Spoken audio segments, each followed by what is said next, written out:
and Adam Lowe, Commissioner X almost to be. Ex-Commissioner Lowe. That's what he's going to be known as.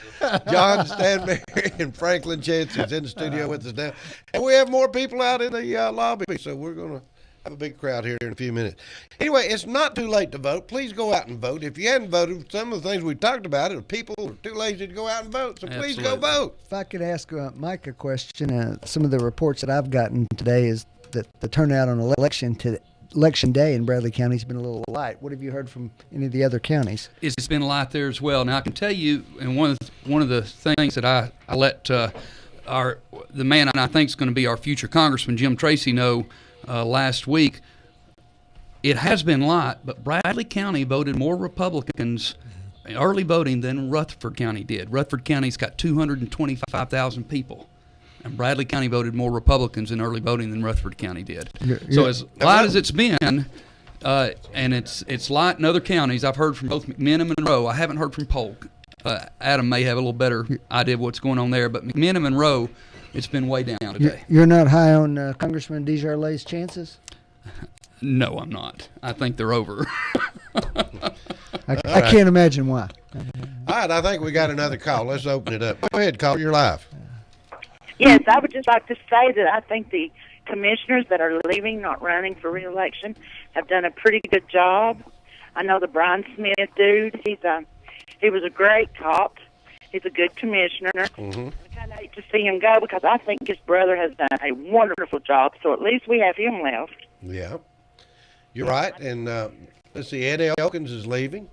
Connie Wilson's leaving. Brian Smith's leaving. And Vice Chair Adam Lowe is leaving. Well, the only ones that I know... And Bill Lefford's leaving, I'm sorry. And Elkins. That's the only two that I really know. Yeah. I just wish they would do more about the dog situation, you know? All right. Thanks for calling. Well, that's going to be some tough holes to plug because Ed has done a yeoman's task on the Finance Committee, and Brian has been really strong on the Law Enforcement Committee. That's going to be a tough hole to fill. Yeah. Bill Lefford's been on there 42 Three years. of the He knows Finance everything. Committee will be gone? That's a lot of expertise to turn over in one election cycle. It is. Adam?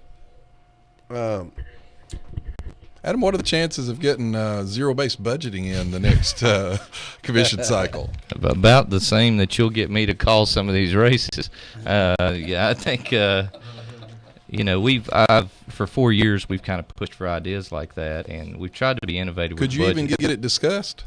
Yeah, we've had elements discussed, but it's, it takes some commitment to that process. And that process, though it's very informative and enlightening, and I'll just say, kudos to my new president at Cleveland State, who the first thing he did as a new president up there, instituted a zero-based budgeting process. What an amazing concept. You mean you would actually look at the budget from the previous years and decide whether it was still good? Decide what you needed. Yeah, it would be great. But even beyond that, last night in the commission meeting, we actually had a gentleman approach us about Parks and Rec, and there are ways that we could take some of these departments and create revenue, but the problem is because we don't have a justification process through zero-based budgeting, it doesn't allow us to return some of that or reward those departments with that revenue. So what they say, I don't get any benefit for doing these activities. And so I would hope that the next commission would continue on that task. I've tried to chip away little by little.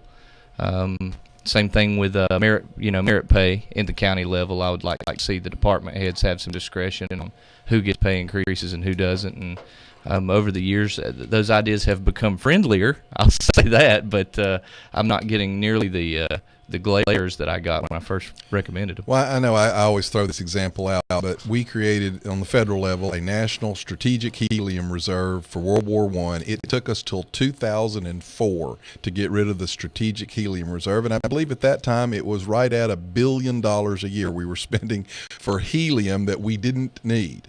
That kind of thing in a budget shouldn't occur. If you look and go, gee, we don't use dirigibles anymore. The Hindenburg kind of blew up and killed everybody on board. I believe we don't need a strategic helium reserve anymore. Well, in the case of the county, a lot of it just has to do with prioritization. I even kind of backed off zero-based budgeting and said, somebody just show me a priority list, because not all things are created equal.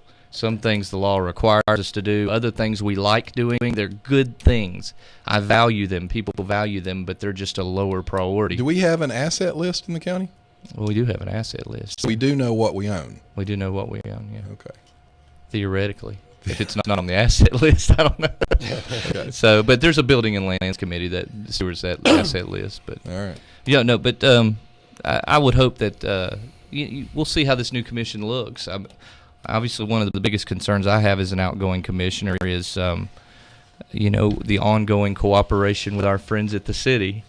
What do the personalities look like that allow people to continue that dialogue some of us have tried to have with the city? Now, we haven't been a blank check in our relationship, but we have been very complimentary of our colleagues, and we've had a commission for the past 4 years that the 14 of us really get along. Nobody's got any personal grief with anyone else. We fight and argue up there, but when we walk down, it still pats on the back, very friendly. So I would hope that decorum would continue to. Well, it sounds like a plan to me. It sounds like Backfire. Is that what you said? No, not hardly. Anyway, Mike, I'm going to ask Mike Bell one quick question here, and this is on the Tennessee Promise. It's awaiting signature. Right. How good a program do you think that's going to be for the state of Tennessee? Well, time's going to tell. The potential's for it to be a good program, but only time will tell. And one of the things that I want to stress to people, if they don't know much about the Tennessee Promise program, it is a last dollar scholarship. Very similar to what Cleveland State was doing here, that I believe the Allen Jones Foundation set it up, Tennessee Achieves, That's right. allowing students to go to community college, or with Tennessee Promise, it's also our TCATs, our Tennessee Colleges of Applied Technology. About forgot the name. Right. We just changed it a couple years ago.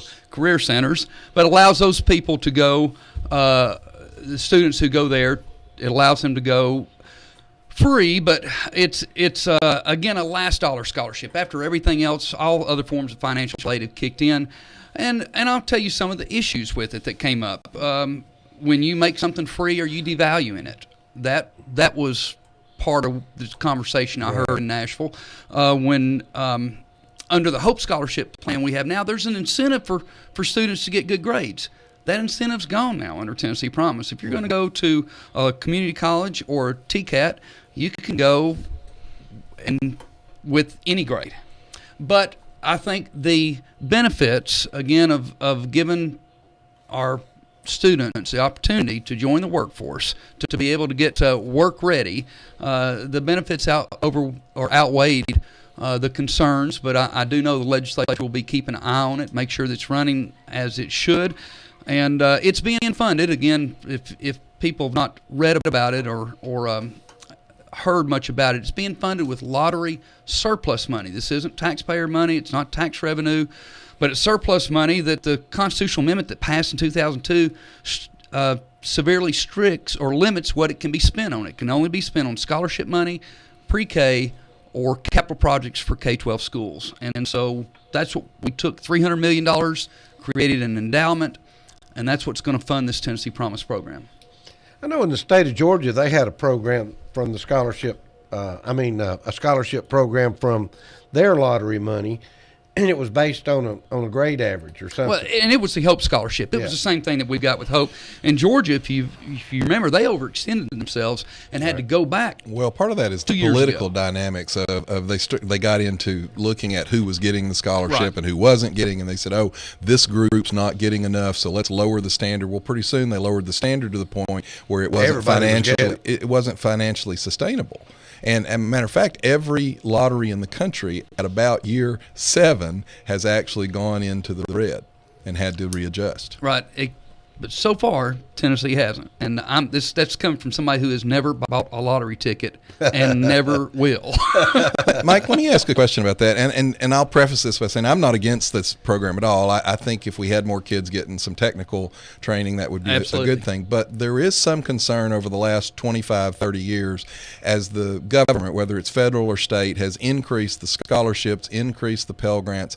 That's actually fueled the increase in the cost of education, because what happened, And I've fussed about this before. If you wanted an engineering degree, you were going to go to Tennessee Tech, you were going to go to Georgia Tech, you were going to go to a school that decided they were going to focus on engineering.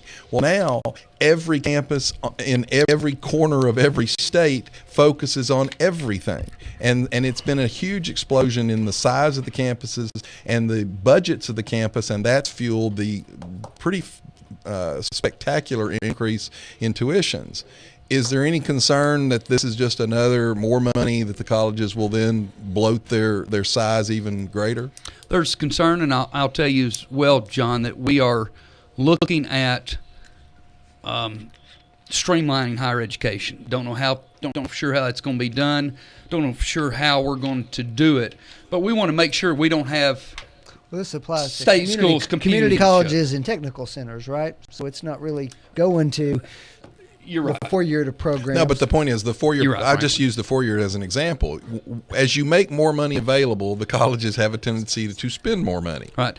If I remember correctly, my tuition at Cleveland State in 1981 was $151. I think it's about $2,500 right now. And if you look at higher education, the inflation in higher education's outstripped anything else in the economy. Right. Except maybe healthcare. Steve, I need to go, and I know you've got some people who are Thank you, Mike. who are going to get on board. But I appreciate you letting me sit in. I appreciate you coming by, Mike. Thank you. You're welcome. Keep the good job going. The excellent job. The excellent job. Adam Lowe, you out of here? Sure. All right. All right. We'll see you. Pay a visit to your I guess your election starts tomorrow, doesn't it? It started today, that's for sure. All right. Now then, we've got another candidate, I think, in the studio now. Yes, my name is Bryant Berry. Yeah. Bryant Berry. Okay, Bryant. Tell us how you think your campaign's going. I think the campaign's gone well. I've got out and met a lot of interesting people. I got to meet some old friends that I've not seen in a long time. And I think the campaign overall has gone well. All right. Bryant, let's see. You're running for 5th District County Commission. Yes, sir. All right. And let's see. You've got, that's Bill Lefford's space. Yes, sir. 42 years in the in office there. And let's see. There's you and Bobby Goins and Floyd Wade Jr. and Jeff Yarber. Yes, in sir. that group. But there'd be no replacing Mr. Lefford. He's done a tremendous job in the 5th District. Mm-hmm. I appreciate him and wish him the best. Well, listen, let me ask you a quick question. What made you decide to run?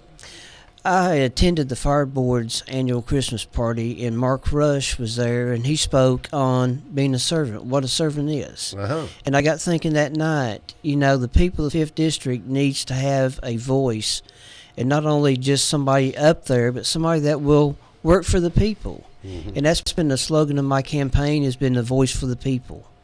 All right. Brian's family's been involved in emergency services for a long time. Yes, sir. Any questions you guys have for him? Well, I guess you just want to know how you feel about the election. Is it going right, you think? I think it is. I'm very pleased. No matter the results, I'm still going to be a winner, and there's no losers whatsoever. That's right. If you go out on the limb and you step up and try to run for these things, you're a winner for thinking positive and wanting to try to make a difference. So Absolutely. Well, we're sitting here. We've spent a good bit of time talking about how people aren't motivated enough to go out and vote. This is the exact opposite of that. This is someone not only motivated to vote but willing to put themselves forward. And I was thinking about this last night. You know how, especially, I think guys had it worse when we were in high school, and maybe the girls have it now. But it's very tough to go ask a girl out on a date because you're putting yourself out there, and you don't know what she's going to say. Imagine asking 25,000 girls out on the 50-yard line with the entire stadium full, and that's what you're sort of doing when you run for election. Bryant, have you lived in Cleveland all your life? I've lived here the majority of my life. I've lived in the 5th District for 28 years. My dad was a firefighter and was killed in the line of duty. My mom remarried in 1969, and we moved down here, and I got a wonderful stepdad. Mm-hmm. There's no steps in our family. He's been a great guy and very supportive of me. Him and my mom both have been real supportive during my campaign. Well, we want to wish you the very best, and I guess you've been out shaking a lot of hands and knocking on a lot of doors? Yes, sir. I have gave out probably I got 350 cards out of 1,000 left, and that's not counting the flyers that I've handed out also. All right. So, Well, we want to wish you the very best. Anything you want to say to any of your supporters? well, I just thank everybody. I'm gonna give a special shout out to my niece Amanda Coons. She was my treasurer, and she's made a lot of my Facebook comments and stuff has come from her. And I just want to thank the people of the 5th District and wish everybody the best. And we're just going to see how it turns out tonight. Well, we're going to start getting some numbers in here in a little bit. Yes, sir. Hope it works out for everybody. I wish everybody could win, but somebody's got to win, somebody's got to lose. So. You're absolutely right. Again, we want to wish you the very best, and thank you for coming in. Thank you guys for having me. Good luck, bro. All right. Thank you for All right, we're going to take a quick break, and we'll be back in just a few minutes. We've got some more people coming in the studio, and we'll have some more things to talk about here in just a minute.